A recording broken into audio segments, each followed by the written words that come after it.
Selamat datang di Bayin Senyum Channel. Kanal YouTube menyediakan konten positif diantaranya sholawat, belajar Al-Quran, rajib, majelis zikir, dan konten positif lainnya seperti tahlil, kisah inspiratif, haflah, istighazah, dan kajian kita. Bayin Senyum Channel, media dakwah dan sholawat, channel keluarga kita bersama. Assalamualaikum warahmatullahi wabarakatuh. Jumpa lagi di Bayin Senyum Channel, media dakwah dan sholawat, channel keluarga kita bersama. Sahabat Bayin Senyum Channel dimanapun Anda berada, semoga senantiasa dalam keadaan sehat walafiat. Sahabat Bayin Senyum Channel, kami ingin mengajak Anda semua untuk menelusuri genealogi spiritual atau mengetahui silsilah spiritual Pangeran Diponegoro dalam perjuangan Pradiponegaran dari Tegalrejo sampai Kedung Paru. Namun sebelum kami lanjutkan, terlebih dahulu silakan dipun subscribe, aktifkan tombol notifikasinya, angkat jempol ke atas, isilah daftar hadir Anda di kolom komentar. Lajeng monggo dipun seruput kopi nih Pakde.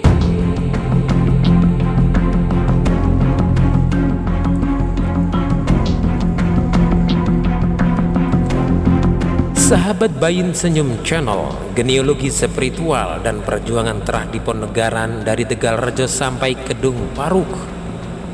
Menurut sumber-sumber Belanda, Diponegoro digambarkan sebagai pria bertubuh gempal dan tingginya sedang, namun perawakannya tegap dan dia memiliki stamina yang luar biasa.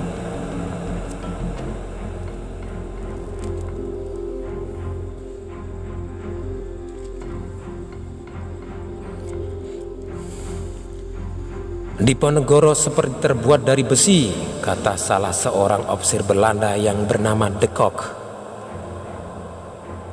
Bahkan Diponegoro mempunyai daya magisnya sendiri yang kuat. Hal itu yang membuatnya tetap menawan di mata perempuan.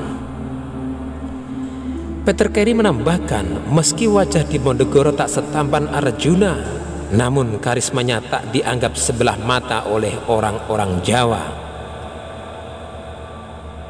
Tetapi meskipun Pangeran Diponegoro memiliki daya tarik besar dan merupakan pribadi yang hangat apabila berhadapan dengan lawan jenis, dia tak dikenal sebagai seorang yang humoris. Orang-orang Eropa justru menilainya sebagai pribadi yang kaku dan menakutkan.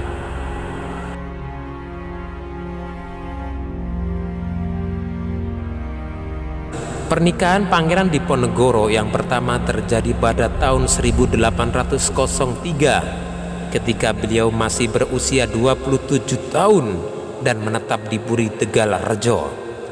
Sang pangeran menikah dengan Raden Ayu Retno Madubrongto, putri kedua Kiai Gede Dadapan, seorang ulama terkemuka di desa Dadapan,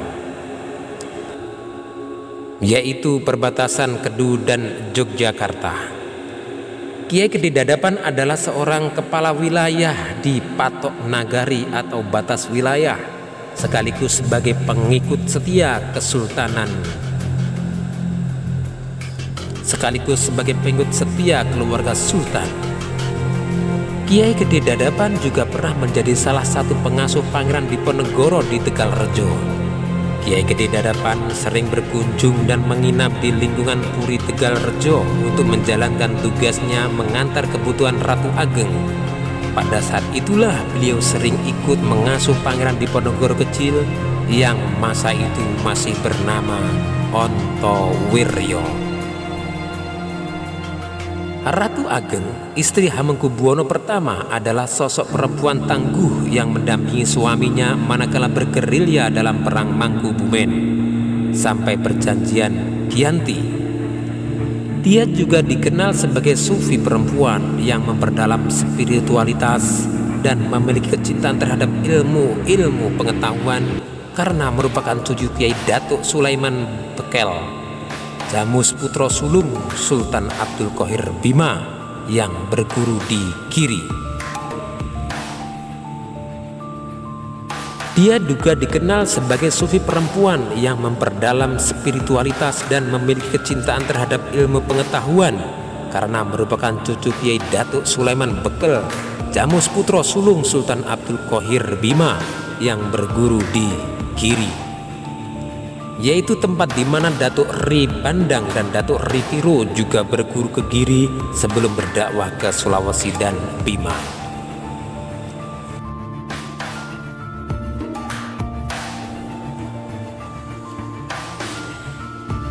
Kiai Datuk Sulaiman Bekel Jamus memeristri putri Ki Ageng Wiroyudo dari Jawa Timur dan menurunkan Rara Widuri yang diperistri oleh Ki Tirpayuda dari Mahang Jati Sragen dari Janjeng Ratu Masekar putra Panembahan Hanyokrowati, dan menurunkan Niken Larayuwati yang diperistri oleh Pangeran Mangkubumi. Kemudian memilih keluar dari keraton dan menetap di Tegalrejo sehingga dikenal dengan Ratu Ageng Tegalrejo. Nyi Ageng Tegalrejo dikenal memiliki jiwa militer karena dalam darahnya mengalir gen Sultan Abdul Qohir Bima.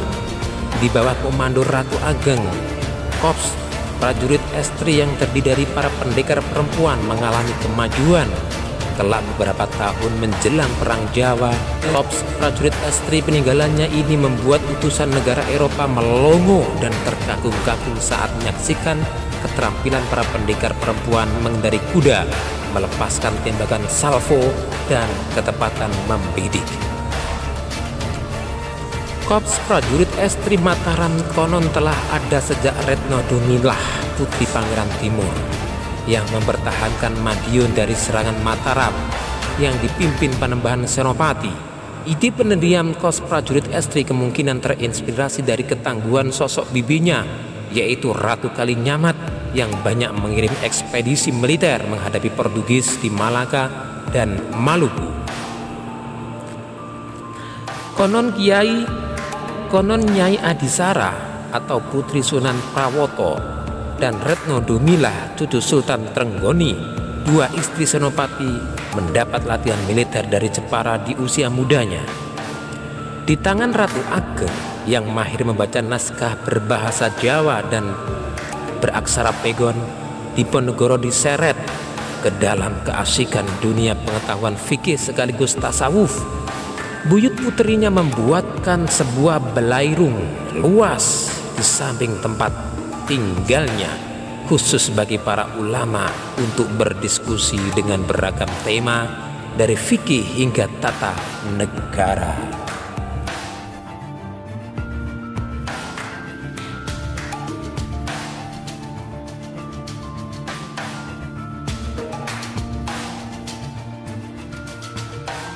Diponegoro mempelajari kitab Muharrar karya Imam Ar-Fari'i dan Lubab Al-Fiqih karya Al-Mahamini, kitab Takrib karya Abu Suja Al-Isfahani, dan Fathul Wahab karya Imam Zakaria Al-Ansori merupakan favorit bacaannya.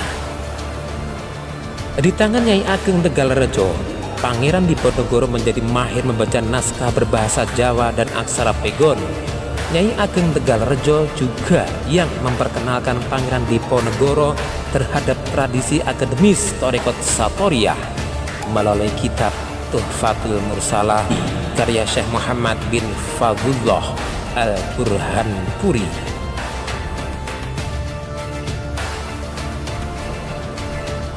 Kitab Tuhfatul Mursalah ila Ruh An-Nabi karya Syekh Muhammad bin Fadlullah Al-Burhanpuri ini adalah kitab fenomenal pada zamannya, yang tidak hanya masyhur di India dan Nusantara, tetapi di seluruh dunia Islam, bahkan sampai ke jantung dunia Islam, yaitu di Mekah dan Madinah.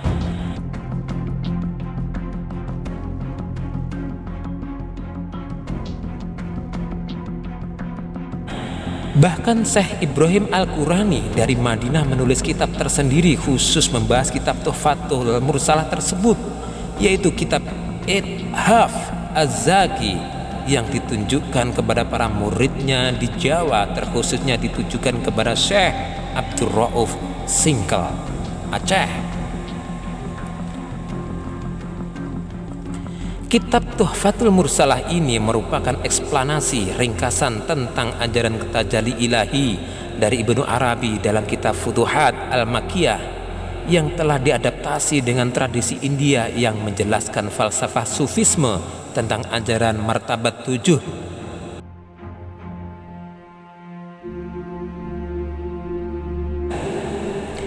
Derivasi dari ajaran tajalli ilahiyah. Kelak kitab ini disadur dan diadaptasi ulang ke dalam tradisi Jawa oleh Ronggo Warsito dalam kitabnya Wirid Hidayat Jati. Menurut Oman Fathur Rahman, Filolog UIN Syarif Hidayatullah, sebagaimana disampaikan kepada Peter Carey, Ratu Ageng nenek buyut Pangeran Diponegoro adalah penganut Thariqah Satoriyah berdasarkan penelitian atas naskah JAF 69 atau Silsilah Satoriyah dari koleksi Colin Mackenzie di British Library London.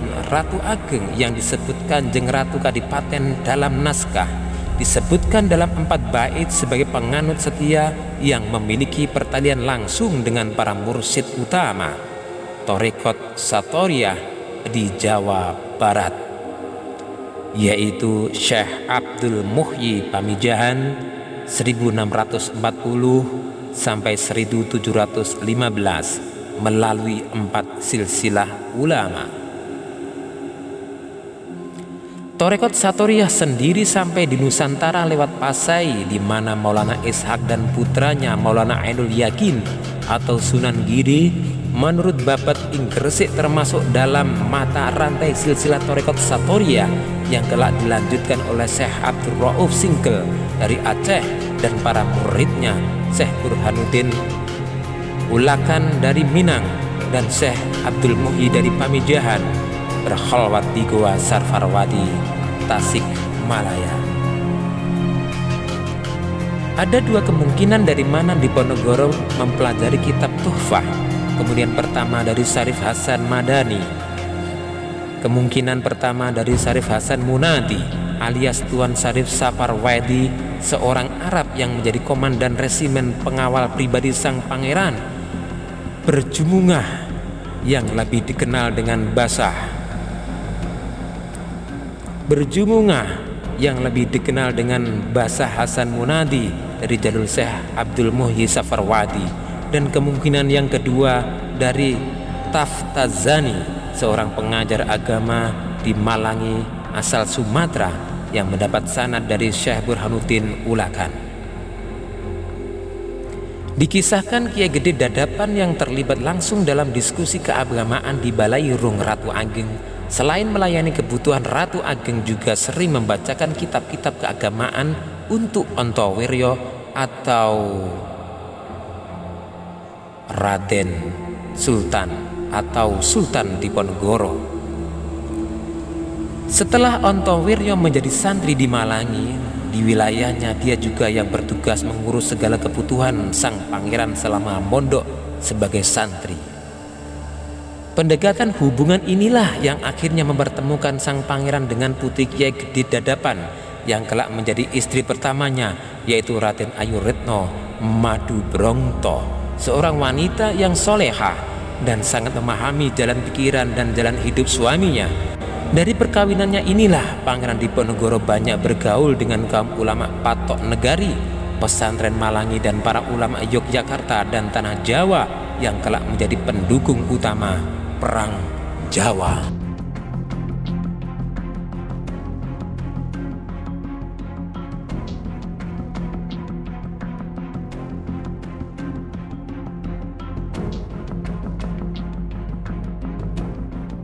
Raden Ayu Retno Madu Brongto tidak pernah mengeluh walaupun sering ditinggalkan suaminya berkelana. Tetapi untuk mencari makna sejati kehidupan, Bahkan dia pun tidak pernah bertanya mengapa bukan dirinya yang diangkat sebagai istri permaisuri oleh suaminya. Raden Ayu Retno Madubrongto wafat sebelum penyerbuan Belanda ke Tegalrejo. Tahun pastinya tidak diketahui, tetapi beliau wafat sekitar tahun 1814. Dari pernikahan ini lahirlah dua anak laki-laki, yaitu Raden Mas Ontowiryo II atau Diponegoro Anom yang mewarisi karisma dan kepemimpinan ayahnya, dan Raden Mas Dipo Atmojo. Raden Mas Ontowiryo II lahir pada 1803. Tahun wafatnya Ratu Ageng 17 Oktober 1803. Ketika perang Diponegoro dimulai, dia telah berusia 22 tahun dan selalu setia menjadi pembela ayahnya. Sebagai putra tertua dan memiliki kesamaan pandangan dengan ayahnya, maka dia dengan ikhlas mengangkat senjata mendampingi ayahnya. Nama bayinya adalah Raden Mas Muhammad Ngarib, dan kelak nama itu dia gunakan lagi ketika berada di wilayah Sumeneb dengan sedikit perubahan, yaitu Raden Mas Mantri Muhammad Ngarib. Dialah yang menulis buku babat Diponegoro Suryo Ngalam. Ketika menginjak dewasa dan ayahnya telah menggunakan nama Diponegoro, dia mendapatkan gelar nama yang sama, yaitu Ontowiryo II, dan selanjutnya menggunakan nama Diponegoro II atau Diponegoro Anom. Melihat usianya yang sudah mencapai 22 tahun pada saat perang Diponegoro dimulai, maka dapat dipastikan bahwa pada saat beliau sudah memiliki istri dan memiliki beberapa anak. Kelak keturunan beliau yang lahir dan besar di tanah Jawa inilah yang akan menjadi generasi penerusnya sebagai pengganggu ketentraman penjajah. Sejak awal peperangan, Diponegoro Anom diserahi untuk menjaga dan melawan penjajah di wilayah Bagelen ke barat bersama beberapa orang pilihan Pangeran Diponegoro, diantaranya Tumenggung Danupoyo. Taktik perang yang digunakan sama dengan ayahnya, yaitu bergerilya dan berpindah-pindah. Area perjuangan Pangeran Diponegoro Anom ini mencapai wilayah Banjerat Banyumas. Area perjuangan Pangeran Diponegoro Anom ini mencapai wilayah Barat Banyumas, Temanggung, dan Parakan. Di medan perang, Diponegoro Anom sering bekerja sama dengan pamannya Sentot Prawiro Dirjo dan adik tirinya Raden Mas Singlon atau Raden Mas Sadewo di daerah Kulon Progo. Ketika Diponorogo ditangkap dan dibuang ke Manado, Diponegoro Anom menjalani pembuangan ke Sumeneb sampai 1834 sebelum akhirnya dibuang ke Ambon pada tahun 1853. Di tlatah Banyumas, Diponegoro Anom, putra Raden Mas Ali Dipawangsa, yang dimakamkan bersama istri di Kedung Paruk, Purwokerto. Raden Mas Ali Dipawangsa memiliki 4 orang putra, yaitu Raden Mas Sura Menggolo, Raden Mas Ali Diporudin yang dimakamkan di Kedung Paruk, Kiai Haji Raden Mas Muhammad Ilyas yang dimakamkan di Sukorojo, dan putra terakhir yang belum diketahui namanya yang menurunkan Mbah Abu Bakar. Raden Mas Muhammad Ilyas adalah putra kedua Raden Mas Ali Dipawangsa. Sebelum pindah ke Sukorojo, ia berdiam bersama sang ayah di Kedung Paruk memperdalam ilmu agama. Sejak kecil Raden Mas Muhammad Ilyas mengaji kepada orang tuanya. Kemudian setelah beranjak dewasa, Raden Mas Ilyas remaja belajar agama di Surabaya kurang lebih 10 tahun lamanya. Beliau mengaji sama Kiai Ubaidah dan juga Kiai Abdurrahman. Dari beliau-beliau inilah Raden Mas Muhammad Ilyas mendapatkan sanad Thariqah Naqsabandiyah. Lalu Muhammad Ilyas berangkat meningkatkan ilmu agamanya ke Makkah Al-Mukarramah. Raden Muhammad Ilyas berguru dengan Syekh Sulaiman Az-Zuhdi dari Turki. Di Makkah ini, Raden Muhammad Ilyas digembleng menjadi seorang ahli ilmu agama selama kurang lebih 30 tahun lamanya. Setelah itu ia melanjutkan keguruannya ke Baghdad. Di sana mengaji agama selama 10 tahun. Setelah dari Baghdad, Raden Mas Muhammad Ilyas pulang ke Banyumas dan kemudian berdakwah. Ketika tinggal di Makkah, Raden Mas Muhammad Ilyas hidup prihatin. Ia selalu masak nasi sendiri yang dengan sengaja dicampuri pasir olehnya. Sewaktu hendak makan nasi, pasir itu satu persatu diambilnya dari sela-sela nasi yang ada di piringnya. Baru kemudian ia makan. Hal itu dilakukan untuk melatih kesabaran dan agar tidak rakus terhadap makanan.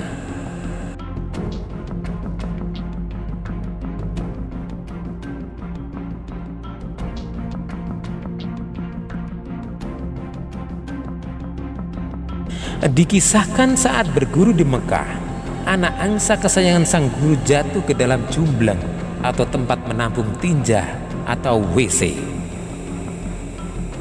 Lantas gurunya bingung, murid-muridnya pun juga ikut bingung harus apa yang tak tahu apa yang harus dilakukan.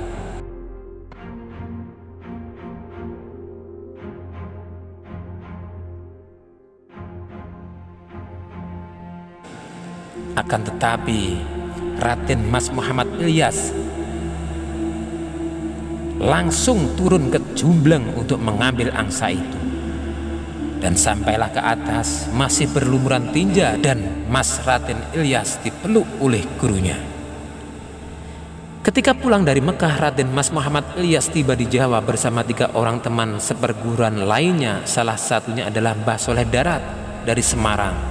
Namun yang diberi ijazah oleh Syekh Sulaiman Zuhdi silsilah Torekoh ke-32 untuk mengajarkan Torekot Naksabandiyah Kholidiyah hanyalah Raden Mas Muhammad Ilyas dan 1 orang teman dari Raden Mas Muhammad Ilyas. Awalnya Raden Mas Muhammad Ilyas menyebarkan ajaran Torekot dari langgarnya di Gedung Paru. Namun sambutan luas masyarakat membuat pemerintah Belanda gerah, sehingga Raden Mas Muhammad Ilyas ditahan pada 1888 dengan tuduhan melawan pemerintah. Saat berada di penjara Belanda dekat alun-alun Banyumas itu, pada malam harinya terlihat sinar terang keluar dari sel di mana Raden Mas Muhammad Ilyas ditahan. Syekh Abu Bakar, penghulu Landrat Banyumas, kemudian datang ke penjara setelah mendapatkan laporan mengetahui keanehan itu. Mengetahui bahwa yang dipenjara ternyata bukan orang biasa, akhirnya Raden Mas Muhammad Ilyas dikeluarkan dari penjara oleh Syekh Abu Bakar dengan syarat ia bersedia menjadi menantunya.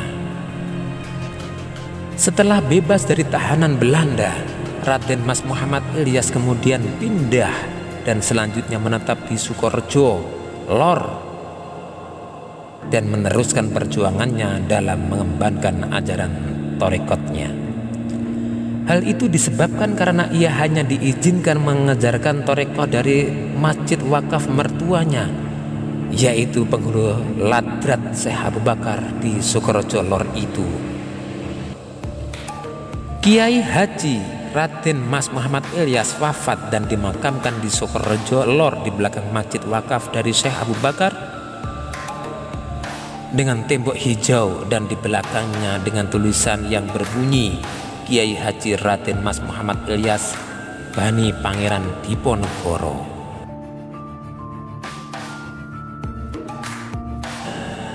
Berdasar layang kakancingan angka 11.553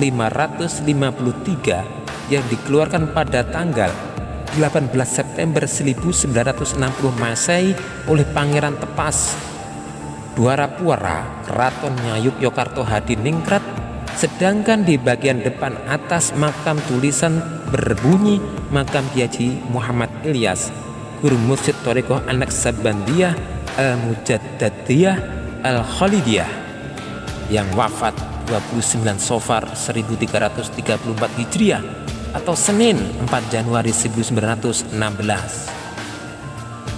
Mursyid adalah guru pembimbing torekoh yang telah mendapat izin dan ijazah dari guru mursyid di atasnya dan bersambung sampai Nabi Muhammad Sallallahu Alaihi Wasallam. Salah satu putra Muhammad Ilyas, salah satu putranya Raden Mas Muhammad Ilyas adalah Muhammad Abdul Malik, guru spiritual Habib Lutfi bin Ali bin Yahya dari Pekalongan. Muhammad Abdul Malik lahir di Kedung Paruk pada hari Jumat tanggal 3 Rajab tahun 1294 Hijriah atau 1881 Masehi dengan nama Muhammad As'ad, artinya Muhammad yang naik dari tikar ke tempat tidur. Nama Abdul Malik diperoleh dari sang ayah ketika mengajaknya menunaikan ibadah haji bersama. Sejak kecil Abdul Malik memperoleh pengasuhan dan pendidikan secara langsung dari kedua orang tuanya. Setelah belajar Al-Quran kepada ayahnya, Abdul Malik diperintahkan untuk melanjutkan pendidikannya kepada Kiai Abu Bakar bin Haji Yahya Asinan, Kebasen, Banyumas. Setelah itu, ia juga memperoleh pendidikan dan pengasuhan dari saudara-saudaranya yang berada di Sukorejo. Di Sukorejo, ia mendapat saudara Abdul Malik yang bernama Kiai Muhammad Afandi sebagai ulama sekaligus saudagar kaya raya, memiliki beberapa kapal haji yang dipergunakan untuk perjalanan menuju Tanah Suci.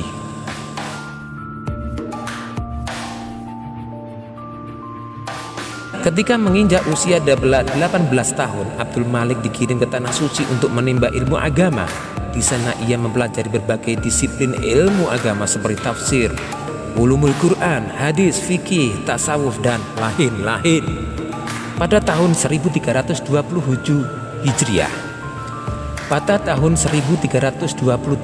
Hijriah, Abdul Malik pulang ke kampung halaman setelah kurang lebih 15 tahun belajar di Tanah Haram. Selanjutnya ia berkhidmat kepada kedua orang tuanya yang sudah sepuh lanjut usia. 5 tahun kemudian 1333 Hijriah ayahandanya Raden Mas Muhammad Ilyas wafat pada usia 770 tahun dan dimakamkan di Sukorejo. Sepeninggal ayahnya, Abdul Malik muda berkeinginan melakukan perjalanan ke daerah-daerah sekitar Banyumas seperti Semarang, Pekalongan, Yogyakarta dengan berjalan kaki.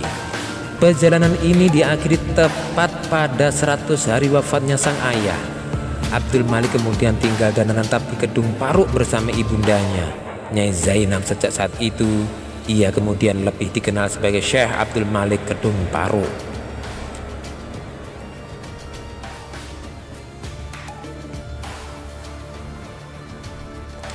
Sebelum berangkat ke Tanah Suci, Syekh Abdul Malik sempat berguru kepada Kiai Muhammad Soleh bin Umar Darat Semarang, Sayyid Habib Ahmad Sa'ad, Sayyid Habib Ahmad Fat'ak, seorang ulama besar yang berusia cukup panjang, wafat pada usia 1041 tahun, Habib Al-Atos Abu Bakar Al-Atos, Habib Muhammad bin Idris Al-Habsi Surabaya, Sayyid Habib Abdullah bin Muhsin Al-Atos Bogor.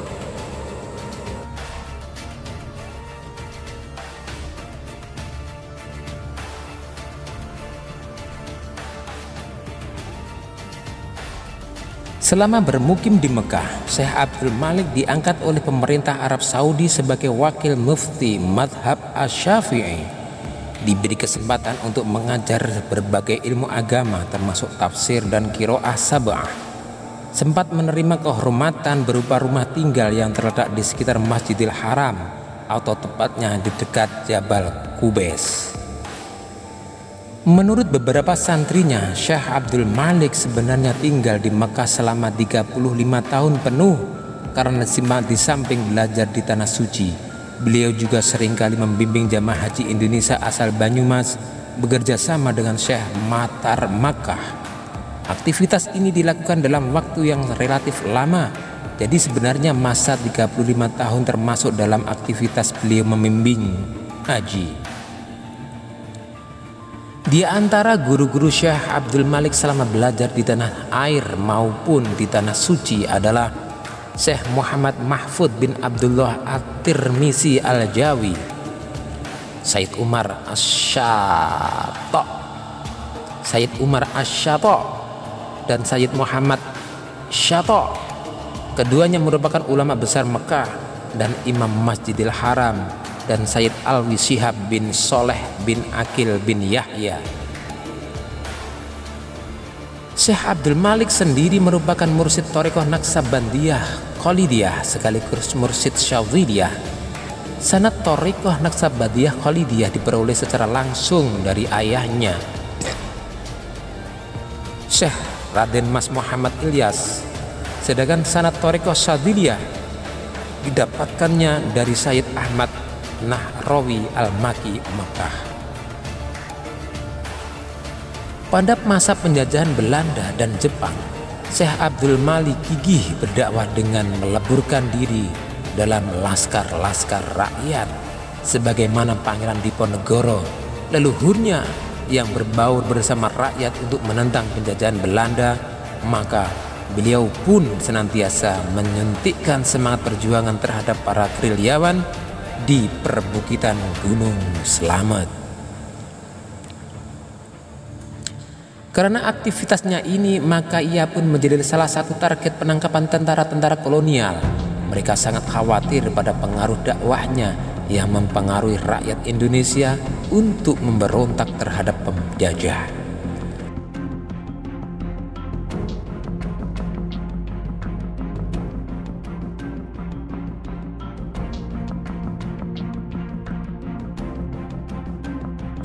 Pada masa Gestapo atau PKI, ketika sedang bepergian menuju daerah Bumi Ayu Brebes untuk memberikan ilmu kekebalan atau kesaktian kepada para laskar pemuda Islam, Syekh Abdul Malik juga sempat ditahan oleh PKI. Bersamanya ditangkap pula Habib Hasyim Al-Qutban, Yogyakarta. Dalam tahanan ini, Habib Hasyim Al-Qutban mengalami syok dan akhirnya meninggal, sedangkan Syekh Abdul Malik masih hidup dan akhirnya dibebaskan. Dalam hidupnya, Syekh Abdul Malik memiliki dua amalan wirid utama dan sangat besar, yaitu membaca Al-Quran dan sholawat. Dikenal sebagai ulama yang mempunyai kepribadian sabar, zuhud, tawadhu, dan sifat-sifat kemuliaan yang menunjukkan ketinggian akhlakul karimah. Beliau juga gemar sekali melakukan silaturahmi kepada murid-muridnya, terutama kepada mereka yang miskin atau sedang mengalami kesulitan hidup. Setiap hari Selasa pagi, dengan bersepeda, naik beca atau dokar, Syekh Abdul Malik mengunjungi murid-muridnya untuk membagi bagian beras, uang, dan terkadang pakaian, sambil mengingatkan kepada mereka untuk datang pada acara pengajian Selasaan. Acara ini merupakan forum silaturahmi bagi para pengikut Thariqah Naqsabandiyah Khalidiyah Kedung Paru yang diisi dengan pengajian, dan tawajuhan. Syekh Abdul Malik juga dikenal memiliki hubungan baik dengan para ulama dan habaib, bahkan dianggap sebagai guru bagi mereka, seperti Kiai Hasan Mangli, Magelang, Habib Soleh bin Muhsin Al-Hamid, Tanggul, Jember, Habib Ahmad Bafakih, Yogyakarta, Habib Husain bin Hadi, Berani, Probolinggo, dan lain-lain. Termasuk di antara para ulama yang sering berkunjung ke kediaman Syekh Abdul Malik ini adalah Syekh Maksum Lasem, Rembang, yang sering mengaji kitab Ibnu Aqil Syarah Alfiyah Ibnu Malik sebagai tabaruk meminta barokah kepadanya. Demikian pula dengan Mbah Dimyati Comol, Pemalang, dan Kiai Khalil Serampok, Brebes, Kiai Ansori, Linggapura, Brebes, Kiai Nuh, Pager Haji, Banyumas. Para ulama ini merupakan kiai-kiai yang hafal Al-Quran, namun tetap belajar ilmu agama atau ilmu Al-Quran kepada Syekh Muhammad Abdul Malik Kedung Paru. Sementara itu, murid-murid langsung dari Syekh Abdul Malik diantaranya adalah Syekh Kiai Haji Abdul Qadir, Kiai Said, Kiai Muhammad Ilyas Nur, Mursyid Thariqah Naqsabandiyah Khalidiyah, Kiai Haji Sahdan Pekalongan, Dr. Randes Ali Abu Bakar Basolah, Yogyakarta, Kiai Haji Hisam Zaini, Yogyakarta, Kiai Haji Hisam Zaini, Jakarta, Habib Muhammad Lufi bin Ali bin Yahya Pekalongan, Kiai Haji Maksum Purwokerto, dan lain-lain. Pada hari Kamis, 21 Jumadil Akhir 1400 Hijriah yang bertepatan tanggal 17 April 1880 Masehi sekitar pukul 18,30 waktu Indonesia Barat malam Jumat, Syekh Abdul Malik meminta izin kepada istrinya untuk melakukan sholat Isya dan masuk ke dalam kamar khalwatnya. 3 menit kemudian salah seorang cucunya mengetuk kamar tersebut namun tidak ada jawaban. Ketika pintu dibuka, rupanya sang mursyid telah berbaring dengan posisi kepala di utara dan kaki di selatan tanpa sehela nafas pun terhembus.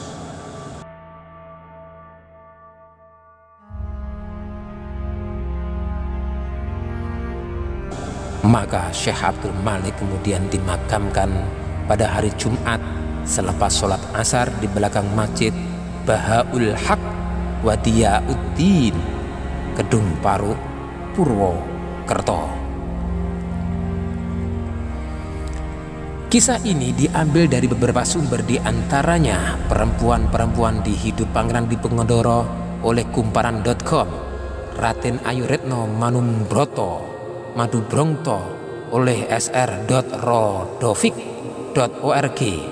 Kemudian Fahmi Ali Ratu Ageng Nenek Buyut Pangeran Diponegoro dari fahmialin.wordpress.com. Kemudian Fahmi Ali Sanad Keilmuan Pangeran Diponegoro, fahmialin.wordpress.com. Dan juga Haji Datuk Sulaiman Pangeran Bimo di Tanah Rantau oleh id.rodovit.org.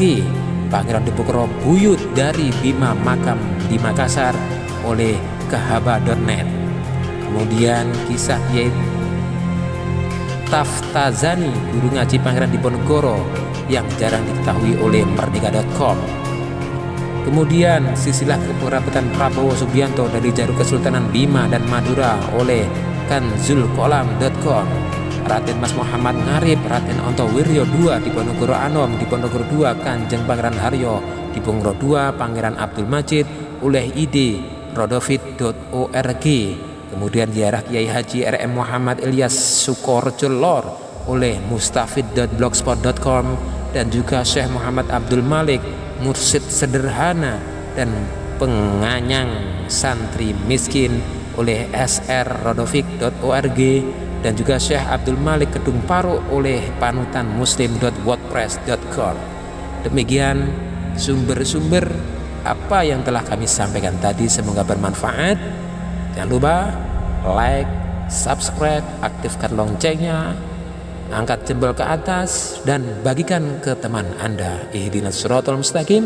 Assalamualaikum warahmatullahi wabarakatuh.